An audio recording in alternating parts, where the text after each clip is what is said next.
So what I want to talk to you about today is a subject that I briefly touched on when I spoke at the first Fairhaven Wind Forum just a year ago regarding the placement of the turbines in Fairhaven. One of the things I'd like you to know is just a piece of background is that the turbines in Fairhaven, they're not the largest wind farm you'll find anywhere. This is just two 1.5 megawatt turbines, but what makes them somewhat unique is the number of people who live within close range of these turbines.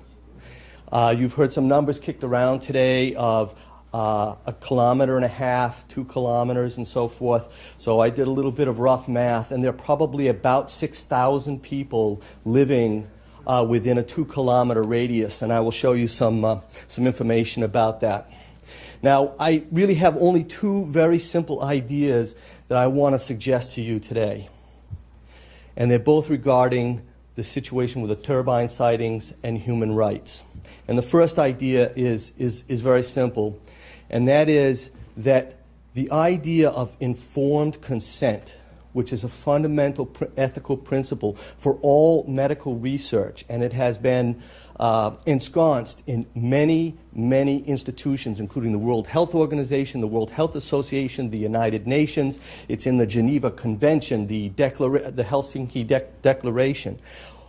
These are well understood, but they are always and only applied to one situation, medical research. And the idea that I want to convey to you today is that it doesn't belong to simply medical research. We have the right to be free of unwarranted experimentation. We have the right to be free of being guinea pigs. The other idea that I want to convey to you is that the health difficulties with wind turbines is more than dangerous enough to be considered seriously in the context of fundamental human rights. Those are the two ideas that I want to talk to you about today. So what are human rights? Human rights belong to all human beings simply by virtue of the fact that they are human. They are non-discriminatory. You only need to be human, and they apply to you. They are inalienable, and I think this is something that really bears emphasis.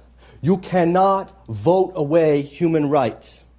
You cannot create compliance regulations that deprive people of human rights. If you do so, you are violating their human rights.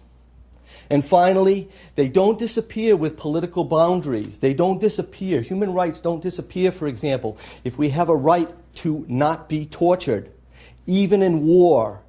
That has been recognized as a fundamental human right of anyone involved in the war in the Geneva Convention. So those are the kinds of topics that and here are just a few of the most widely and fundamentally recognized human rights. We have a right to life, a right to freedom from torture, the integrity of our bodies, or what is sometimes called the inviolability of our bodies. And finally, this right to health, which was mentioned by Carmen Krogh earlier today. This is very important. It's the idea, the fundamental idea that underlies all of our care for the environment. There's an irony here because the Clean Water Act, the Clean Air Act, all of these things are a recognition that we all have a right to clean air and clean water because they are fundamental and they are essential to the highest attainable human health. But now look at these human rights. If we have these human rights, do we not also have the right to be free from unwarranted experimentation on human subjects that stem from these human rights?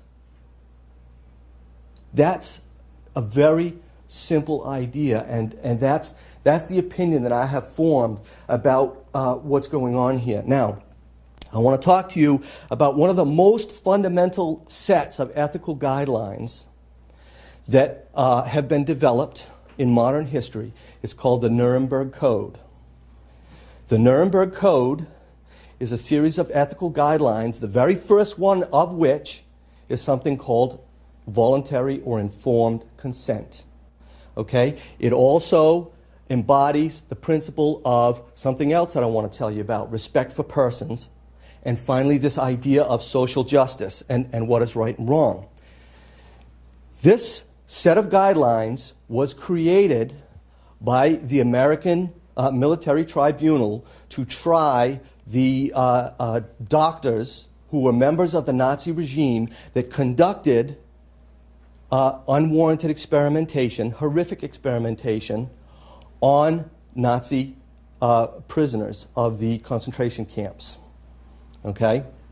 And that trial took place in 1947, 2 years after the war ended. But what I want to do today is take you back just a little bit and tell you about two other related historical events that have a direct bearing on how this doctrine came to be, because it has a direct relationship to what's going on with the turbines today. The first story that I want to tell you about is this thing called the Lubeck catastrophe. The Lubeck catastrophe happened in 1931. This is about 2 years before the Nazis came to power. And at that time, the government was a democratically elected government called the Weimar Republic. And a vaccine called the BCG vaccine had been developed to prevent tuberculosis. Now, you have to understand that tuberculosis was the killer. If you're having a history exam and you didn't know what somebody died from, you could guess tuberculosis and be right about 75% of the time. So this was an incredibly important discovery, this idea that you could have a vaccine that would actually protect people from tuberculosis. But what happened? When you get a virus, a live virus, it has to go through a process of weakening called attenuation. If you weaken it too much, it doesn't protect you. If you don't weaken it enough, then it can kill you. And in this case, they didn't test it first. They didn't test it on animals. So what happened is 72 children of the 252 that were inoculated died from tuberculosis or related complications. And when that happened, a series of regulations were passed in Weimar, Germany, that said from now on, before you give anybody a vaccine, you have to test it on animals and make sure it's safe first. You see, it's a good idea. And then they said, and not only that, when you're going to give somebody a vaccine, you have to tell them that there is a serious danger. There's a risk that they could be harmed by it. This is the central idea of informed consent. So when the Nazis came to power in 1933, okay, there were regulations that looked very much like our own regulations, all of which are based upon the Nuremberg Code. And the first thing that the Nazis did in this regard is they passed a series of laws that said it was cruel to experiment on animals. It was cruel to experiment on animals. Who did that leave? Only people. So in 1947, when the doctor's trial took place,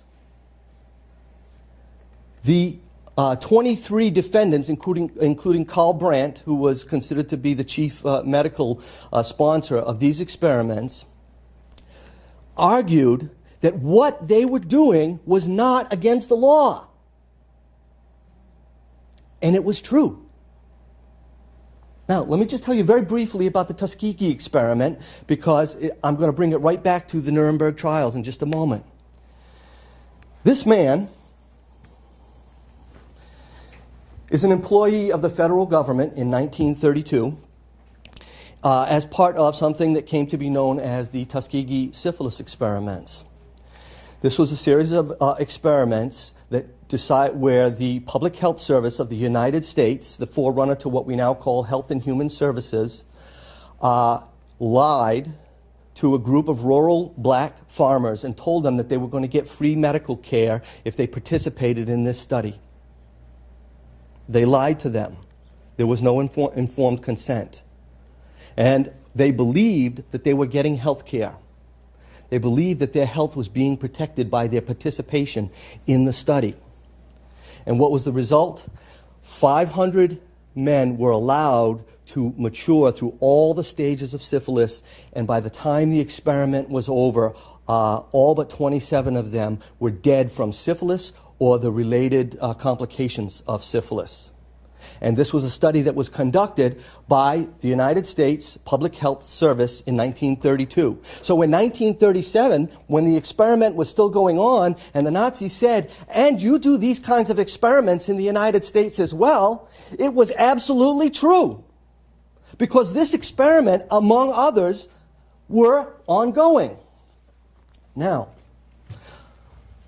this is all of the places where the Nuremberg Code has since been adopted. But when do you think these things were adopted? When do you think all of these organizations, the United Nations International Covenant, the basis of international guidelines for biomedical research involving human subjects, World Health Organization, Code of Federal Regulations, the United States Department of Health and Human Services, all of these have embraced the Nuremberg Code. But when? Was it in 1947 when it was first drafted? Absolutely not. You're going to have to wait to hear the rest of the story about the Tuskegee experiment. This is the Nuremberg Code. And what does the Nuremberg Code say?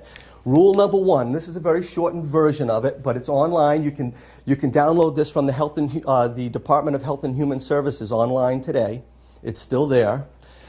The voluntary consent of the human subject is absolutely essential. And what makes it voluntary? It's voluntary when it's informed and when you understand what the risks are, and this is very, very important, when you understand what the benefits of the experiment are. Because if you're not given a valid and accurate description of the benefits, it's just as bad as if you're not told about what the risks are, because you are taking those risks unnecessarily. Now, I'm not going to go through all of these, but I want to call your attention to just one or two others. And I want to especially call your attention to number 7, because I think this is directly relevant to the ethical questions around siting turbines. Protect the experimental subject against even the remote possibility of injury, disability, or death. Now, this does not say that it has to be a medical or a scientific certainty in order for you to have to be informed that there is risk. And it has to be done before you are asked to take that risk. And I know that this room is probably half full of people who are suffering from ill health effects from turbines that they were not told about. That's what the Nuremberg Code says. And I don't think that it matters whether it's a medical experiment, whether it is a scientific experiment, whether it is an industrial experiment.